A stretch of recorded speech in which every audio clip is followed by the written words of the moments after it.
আসন্ন বিশ্বকাপ বাছাই পর্বের ম্যাচগুলোকে সামনে রেখে চিলি ও কলম্বিয়ার বিপক্ষে গুরুত্বপূর্ণ দুটি ম্যাচের জন্য জাতীয় দলের স্কোয়াড ঘোষণা করেছেন আর্জেন্টিনার কোচ লিওনেল স্কালোনি। তবে এবার স্কোয়াড ঘোষণা এসেছে এক ব্যতিক্রমী উপায়। সাম্প্রতিক প্রাকৃতিক দুর্যোগে ক্ষতিগ্রস্ত বাহিয়া ব্লাঙ্কার বাসিন্দাদের নিয়ে নির্মিত একটি আবেগঘন ভিডিওর মাধ্যমে ফুটবল প্রেমীদের সামনে তুলে ধরা হয় এই স্কোয়াড। দলের সবচেয়ে বড় খবর হলো অধিনায়ক লিওনেল মেসির প্রত্যাবর্তন। ইনজুরির কারণে আগের স্কোয়াডে না থাকা মেসি বর্তমানে ইন্টার মায়ামির হয়ে দুর্দান্ত খেলছেন এবং এবার সম্পূর্ণ ফিট হিসেবে বিবেচিত হয়েছেন। তাকে ঘিরেই স্কালোনির আক্রমণ ভাগের মূল পরিকল্পনা সাজানো হবে বলে ধারণা করা হচ্ছে।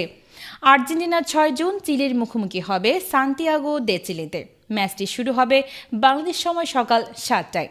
এরপর 11 জুন তারা নিজেদের ঘরের মাঠ মনুমেন্টাল স্টেডিয়ামে খেলবে কলম্বিয়ার বিপক্ষে।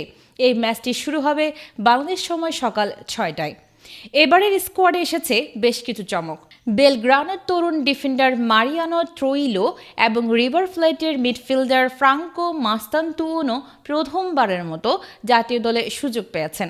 এছাড়া ইন্ডিপেন্ডিয়েন্তের কেভিন লোমোনাকো এবং ইউরোপে খেলা মিডফিল্ডার এনজো ব্যারেনেচিয়া ফিরেছেন স্কোয়াডে।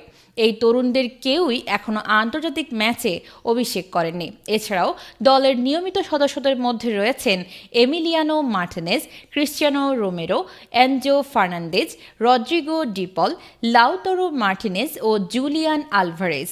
দলে তরুণ ও অভিজ্ঞদের একটি ভারসাম্যপূর্ণ মিশ্রণ দেখা যাচ্ছে, যা স্কালোনির কৌশলগত গভীরতা নির্দেশ করে। বিশ্ব চ্যাম্পিয়ন আর্জেন্টিনা এখনও বাছাই পর্বে অপরাজিত রয়েছে এবং দলটি ভালো ফর্মে রয়েছে। নতুন মুখদের অন্তর্ভুক্তি দলের গভীরতা ও ভবিষ্যতের প্রস্তুতির দিক থেকে গুরুত্বপূর্ণ ভূমিকা রাখতে পারে। ফুটবল বিশ্ব এখন তাকিয়ে থাকবে এই তরুণ প্রতিভাবান খেলোয়াড়েরা আন্তর্জাতিক মঞ্চে কেমন পারফর্ম করেন।